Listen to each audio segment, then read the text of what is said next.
Welcome to Cake Decorating and Cooking! Hello mga friendship! Gagawa tayo ngayon na 50th cake, anniversary cake. This cake is all edible cake, including the designs, the flowers, the cake base, it's all edible. By the way mga friendship, malapit na ang Pasko. Babatiin ko kayo ng Merry Christmas mga friendship. Meron na ba kayong Christmas cake design mga friendship? Anyway mga friendship, meron akong ginawang video ng Christmas cake design na madaling gawin, madaling i-prepare. Syempre pagka may season, alam natin na maramihan ang gawa niyan. Kailangan mabilis lang siyang gawin. So, ito-drop ko mga friendship yung link sa baba. Please visit na lang po. Thank you mga friendship. So, umpisahan na natin ang ating paggagawa ng 50th cake, anniversary cake. Let's start. So, ayan na nga mga friendship, nilalagay ko na ang icing on the top of the cake base. Kasi maglalagay na po tayo ng mga dowels. Ayan po mga dowels yan. Dowels and a cake separator. So, ayan na nga. Nakita na ang mahiwagang martilyo. Pupupukin na natin yan. Pupukin natin ang unang dowels, the wooden dowel. At ishoot natin ang cake separator. Bali dito, hindi ko pa yan ilalagay totally. Yan, naglagay lang po ako ng marks dyan para dyan ko itutusok yung mga styro dowels natin, yung sago straw. Yan. Yan po yun. Para alam natin kung saan natin ilalagay. Kasi bawal magkamali. Kailangan pantay-pantay ang lahat. Pati yung pagugupit, yung height ng dowel, kailangan pantay din siya para kahit mag-alog-alog yan, pag bumabiyahe, di ba, maalog. Lalo na sa amin, ang gamit lang namin ay motor. So, kailangan talaga ang ating dowel ay maayos. Ang ating mga cake support ay bawal pumalpak. So, ayan nga, lagay natin. At saka natin ilalagay ang cake separator at isushoot natin doon sa mga dowel na nilagay natin. Kailangan shoot na shoot. Bawal kumalpos. You know the term kumalpos? O, diba? So, yan na nga po. Lagay na natin yan. Yan. Lagay natin ang matapos na. At dahan-dahan na nating ilubog.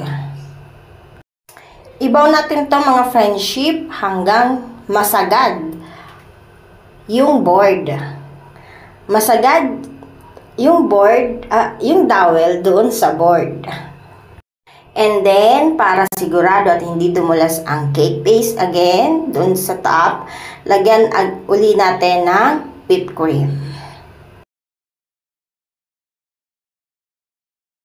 At saka na natin ilagay ang ating moist na moist. At kahit moist yan, super lambot pa rin yan na choco moist or chocolate or moist chocolate cake. Ilagay na natin yan. At ang aking pinakasikretong pampasarap, ang aking palaman. Sikreto yan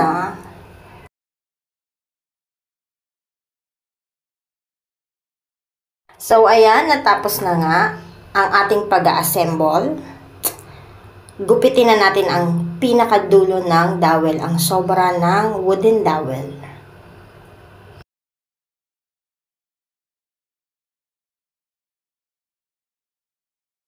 Oops! Matigas yarn! Sige, push mo pati! Ano po ba yun? Again. Ay! Tumalsik na ang dowel. So, ayan nga, mga friendship, tumalsik. Anyway, tuloy na natin ang ating paggagawa.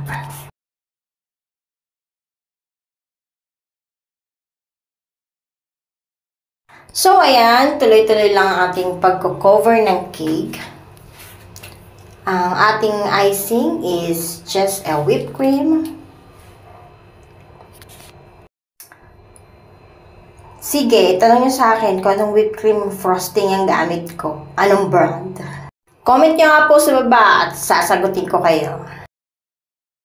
Mga friendship, baka may hindi pa po nakakapag-subscribe dyan sa aking YouTube channel. Cake decorating and cooking. I'm doing, syempre, cake decorating. Sometimes, baking. At, syempre, hindi mawawala ang cooking. Sa isang mother na tulad ko, hindi mawawala ang cooking. Diba? Daily tayo nang problema kung ano ang ating iuulam. Umaga, tanghali, hapunan.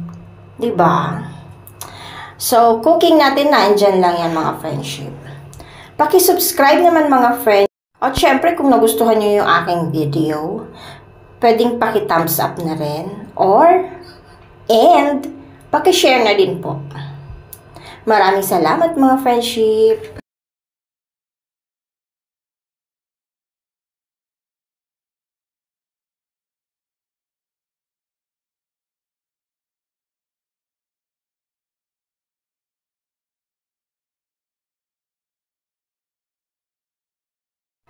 Syempre, pa-fast forward na natin yan kasi aabutin tayo ng siyam-siyam dito pag hindi natin pinas forward yung ating pagpapakinis ng cake.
So, ayan na nga, natapos na nga ang ating first coat. Hindi pa yan ang final coat, mga friendship, dahil ang kulay ng final coat is off-white. So, dahil ang theme ng cake natin is golden anniversary, imamatch natin ang gold nating mga designs with the off-white. Off-white yung body ng cake base. At para ma-achieve naman ang off-white, pinaghalo ko ang brown and the yellow food color. Tigka-kaunti lang po. As in, pahid lang po ng color gel. As a result, tingnan nyo po ang dalawang hawak kong whipped cream frosting. This one po, ang nasa stainless spatula ay white. And then this one naman, nasa green spatula ay off-white. See the difference mga friendship, hindi po sila nagkakalayo. Medyo may shades lang po talaga yung off-white. Kasi yan po talaga ang bili ni customer. Hindi masyadong malayo sa white. So, let's proceed.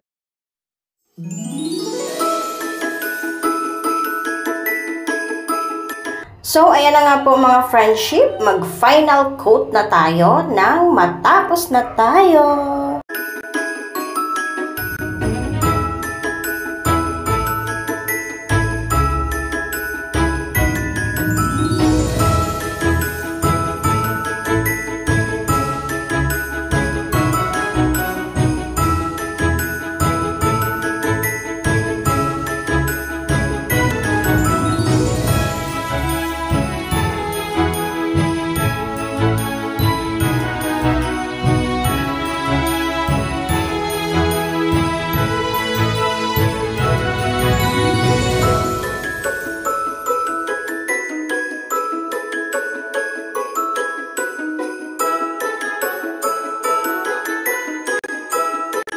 So, fast forward na uli natin mga friendship.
Ito ang mahirap dito mga friendship sa gantong technique. Yung pagpapakinis ng edges ng two-tier cake. Kasi pag, di ba nakikita nyo naman yung aking mga gawa?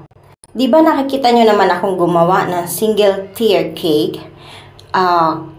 Di ba? Sisiw na sisiw lang sa akin ang pagpapakinis ng edges. Yun ay pag sa single tier. Pero pag dito ng mga friendship sa tiered cake, nahihirapan na ako magpakinis. Kasi hindi ko pwedeng i-wipe in yung papasok ang pag-scrape mo ng icing. Kasi madadali yung upper tier. So, kailangan dandan lang talaga dito. Dito talaga ako nahihirapan mga friendship. Pero carry naman. Basta't dandahan lang. Magbabao ng maraming pasensya pagka gantong cake ang ginagawa mo. Basta saan ba't matatapos din yan? Ano mga friendship, bilisan na uli natin.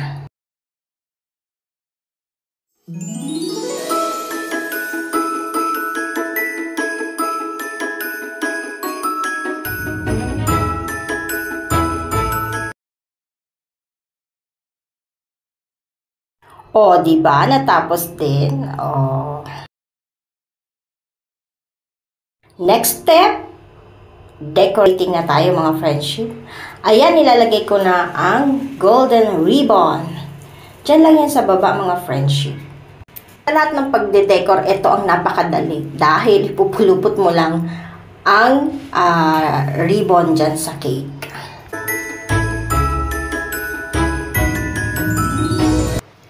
O, diba? Ikot-ikot mo lang yan, mga friendship. O, diba? Walang ka-effort. Pero kailangan dandahan lang. At syempre, pati ang board dapat may golden ribbon din. Gold team nga, diba?